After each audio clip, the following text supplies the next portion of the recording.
Hello friends, welcome back to my YouTube channel Tintu's world. കഴിഞ്ഞ പ്രാവശ്യം ഉണ്ടാക്കിയ മാമ്പഴപ്പുളിശ്ശേരി എല്ലാവരും ട്രൈ ആക്കിയോ? ചെയ്തിട്ടില്ലെങ്കിൽ ഒന്ന് നോക്കണേ, കമൻറ്റ് ചെയ്യണേ. പിന്നെ നമുക്കിന്ന് ഒരു സ്പെഷ്യൽ ഡിഷാണ് ഉണ്ടാക്കുന്നത്. വെജ് മീറ്റ് എന്നറിയപ്പെടുന്ന നമ്മുടെ സോയ ചങ്ക്സ്. ഇപ്പോൾ നോയമ്പൊക്കെ ആയതുകൊണ്ട് ബീഫൊന്നും കഴിക്കാൻ പറ്റാത്തതുകൊണ്ടും ഇത് നമുക്ക് ട്രൈ ആക്കാം. അതിന് വേണ്ടിയിട്ട് ഒരു 250 ഗ്രാം സോയാണ് എടുത്തിരിക്കുന്നത്. നന്നായിട്ട് കഴുകി വൃത്തിയാക്കി അതൊരു 10 മിനിറ്റ് നമുക്ക് വേവിക്കാനായിട്ട് വെക്കണം. അതിലേക്ക് ഉപ്പും മഞ്ഞൾപ്പൊടിയും ചേർത്ത് നന്നായിട്ട് വേവിക്കാം.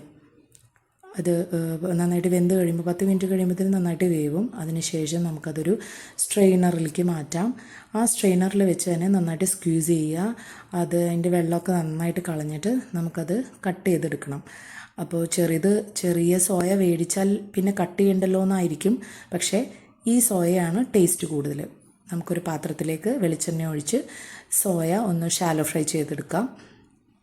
അതിനുശേഷം നമുക്ക് ഇതിലേക്ക് വേണ്ട ഇൻഗ്രീഡിയൻസ് എന്ന് പറയുന്നതാണ് ഈ കാണുന്നത്. ഇതിലേക്ക് 2 ടീസ്പൂൺ മല്ലിപ്പൊടി, 1.5 teaspoon Kashmiri chilli, 2 teaspoon garam masala, ഒരു പച്ചമുളക്, അത്ര എടുത്താൽ മതി കേട്ടോ. കാരണം എരിവ് അധികം കൂടിക്കഴിഞ്ഞാൽ ടേസ്റ്റ് ഉണ്ടാവില്ല. പിന്നെ നമുക്ക് വേപ്പില ഉപയോഗിക്കണം. പിന്നെ സവാള, 3 സവാളയാണ് എടുത്തിരിക്കുന്നത്. വെളുത്തുള്ളി ഇഞ്ചിയും പേസ്റ്റ് ആക്കിയിട്ടാണ് ഇതിലേക്ക് നമ്മൾ ചേർക്കുന്നത്.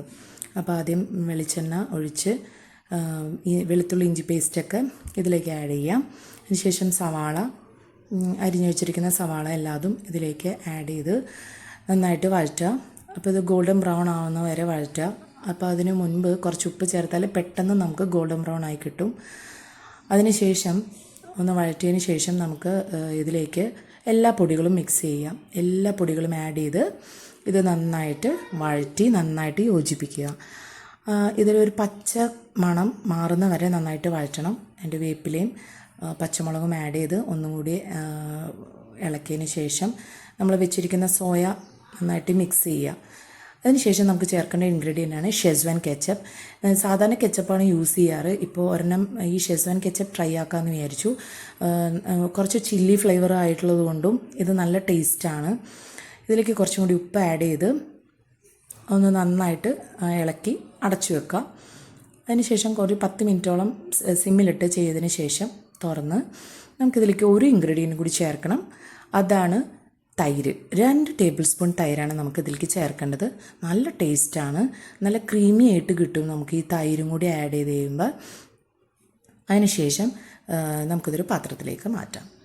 അപ്പോൾ ഞാനിവിടെ 2 തരത്തിലാണ് ഒരെണ്ണം ഉണ്ടാക്കിയിരിക്കുന്നത്. ഒരെണ്ണം കുറച്ച് ക്രീമി ആയിട്ടും തൈരിട്ടിട്ട്, പിന്നെ ഒരെണ്ണം തൈരിടാതെ കുറച്ച് ഡ്രൈ ആക്കിയിട്ടും, അതാണ് ഈ കാണുന്നത്. അപ്പോൾ എല്ലാവർക്കും ഇഷ്ടപ്പെട്ടു എന്ന് വിചാരിക്കുന്നു. എല്ലാവരും ട്രൈ ആക്കുക. Thank you.